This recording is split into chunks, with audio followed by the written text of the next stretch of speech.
10 minutes of nonstop news and no-wait weather starts now. In high definition from the news leader, this is 10 at 10 on KBTX News 3.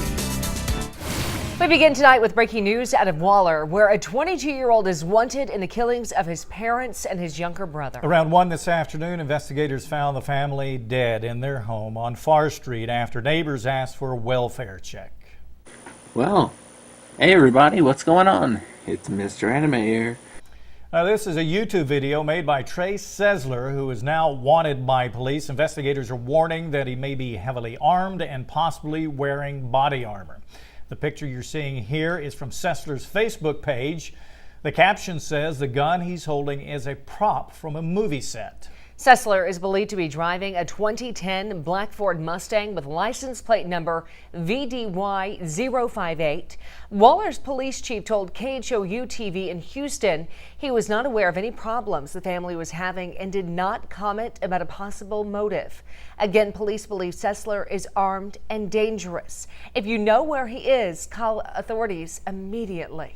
Bryan police are looking for two people who robbed a local store while holding the employee, a college student, at gunpoint. They hit the Woody's Gags and Gifts on South College Avenue in Bryan overnight. Now, News Story's Ron Bat spoke with the traumatized victim, who tells us she has decided to quit her job. Little did the victim know that two masked men who entered the adult store Woody's Gags and Gifts in Bryan would change her life. Bryan police say they believe the two suspects are African-American men. Well, quite a bit cooler and wetter after that front blew through our area early in the morning. Bob joins us with the no-wait weather outlook. Bob? I think we could safely say we don't really need any more rain at this point right now after another 2 to 4 inches of rain across the Brazos Valley earlier today, and still a slight chance of light rain overnight tonight. Thanks, Bob. Now take a look at this. This morning, storms are to blame for a house fire in Brazos County. Lightning struck a home in the Woodview Estates off Elbow Whedon Road in South Brazos County. The owner returned home to find smoke coming from the roof right after that strike. The family made it out okay. The heavy rains that pounded Robertson County this morning also created havoc on a handful of roads. More than 4 feet of water flooded Old Hearn Road near the Brazos County line, forcing drivers to take a detour. Mumford Benchley Road resembled a river more than anything else, with more than 2 feet of water. And the latest list of road closures from TxDOT for the area is online right now at KBTX.com. Brazos County Crime Stoppers needs your help finding a Bryan man wanted for aggravated sexual assault of a child. Howard Harris Jr. is 34 years old, stands 5'9" and weighs 210 pounds. He goes by Junior and Insane and has a variety of tattoos, including the word Beck with sun rays on his upper left arm, the numbers 1200 on 1200 on his upper right arm, and One Love Harris Love on his chest. If you have any information on his whereabouts, you can call Crime Stoppers at 775-TIPS. A college football player with local ties has won a lawsuit against his team's own conference.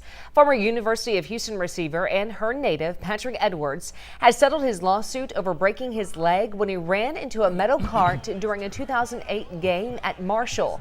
The details of the settlement are confidential. In 2010, Edwards sued Marshall, Conference USA, and a referee in a negligence lawsuit. Edwards suffered a compound fracture and had to have a rod inserted in his lower right leg. He alleged that the playing field was unsafe when he ran into that metal service cart while going for a pass. Edwards was named Conference USA Offensive Player of the Year this past season and is hoping for an NFL career. Texas A&M System Chancellor John Sharp will discuss outsourcing plans at a special meeting tomorrow. The University Staff Council will host the meeting. Texas A&M officials have been looking at outside companies to take over facilities services at the university to save money. Many dining and maintenance employees worry they will lose their jobs. Sharp will address those employees tomorrow afternoon at 3 in the Rudder Theater on campus. President Obama is expected to announce Thursday that his administration will expedite the permit for the southern half of the Keystone XL pipeline. Back in January, his administration denied a permit for the 1,700-mile-long oil pipeline from Canada to the U.S. Gulf Coast. The southern half of the pipeline will begin in Cushing, Oklahoma. The permit process for a project like this can take a year or more, but a source familiar with the president's announcement says the administration could shave several months off that timeline. Now to this breaking news in from Illinois, where Mitt Romney is the projected winner of the state's Republican presidential primary. The GOP frontrunner earned a double-digit win over second-place Rick Santorum. The latest numbers show Romney with a near majority of the votes cast in the land of Lincoln. Ron Paul and Newt Gingrich failed to hit double-digit percentages. Romney won this past weekend in Puerto Rico as well.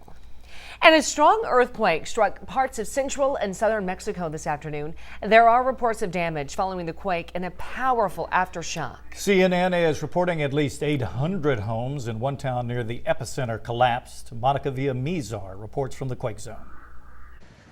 Mexican officials are assessing the damage following the 7.4 magnitude earthquake in southern Mexico.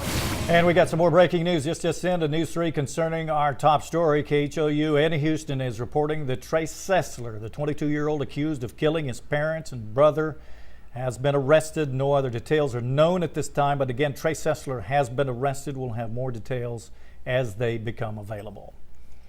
And coming up, Texas travelers are forced to take their time due to today's storms. I'm John Wilson at Reed Arena. Later in sports, Gary Blair talks about the pressure of the Aggies' NCAA tournament matchup against Arkansas.